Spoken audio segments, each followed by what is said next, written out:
मुंढेंच्या रडारवर आता राज्यातील अंगणवाड्यात FDA राज्यातील अंगणवाड्यांमधील पोषण आहार, शालेय पोषण आहार, मिड डे मीलची तपासणी करणार आहे। राज्यभरात अंगणवाडी आणि शालेय आहार व्यवस्थेच्या तपासणीचे आदेश मुंढेंनी दिलेत। अनेक ठिकाणी विद्यार्थ्यांना निकृष्ट दर्जाचं जेवण देण्यात येत असल्याचं समोर आलेलं होतं। भुंगे लागलेले कडधान्य, खिचडीत अळ्या आणि अस्वच्छतेच्या घटना समोर आलेल्या होत्या।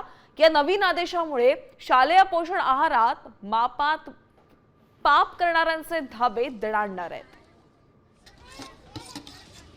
त्याच्यामध्ये जे मंथली सॅम्पल केले जातात, इन्स्पेक्शन घेतले जातात, त्याच्यामध्ये मी आता मिड डे मील, अंगणवाडी, त्यांचे सेंट्रल किचन्स हे इन्क्लूड केलेले आहेत। त्याच्या काही तपासण्या पण झाल्यात। मुंबईतच गेल्या आठवड्यात जवळ 8 ते 10 सेंट्रल किचन ज्याच्या मार्फत अंगणवाडीला किंवा जे शाळेला जे मिड डे मील हे पोहोचवलं जातं ते पण आम्ही तपासले, त्याचे पण आम्ही सॅम्पल घेतले। त्याच्यातलं एक लायसन्स पण सस्पेंड केलेलं आहे आणि ह्याच्या ऑर्डर मी सगळ्या अक्रॉस महाराष्ट्रात दिलेलं आहे। ते काम चालू आहे आणि मग त्याचाच पार्ट म्हणून आपण जर बघितलं असेल तर बॅलन्स डाएट इन स्कूल ही जी ऑर्डर काढली गेली त्याचा पहिला पार्ट आहे। दुसरा पार्ट इन्स्पेक्शनचे ही कंटिन्युअस राहणार आहे।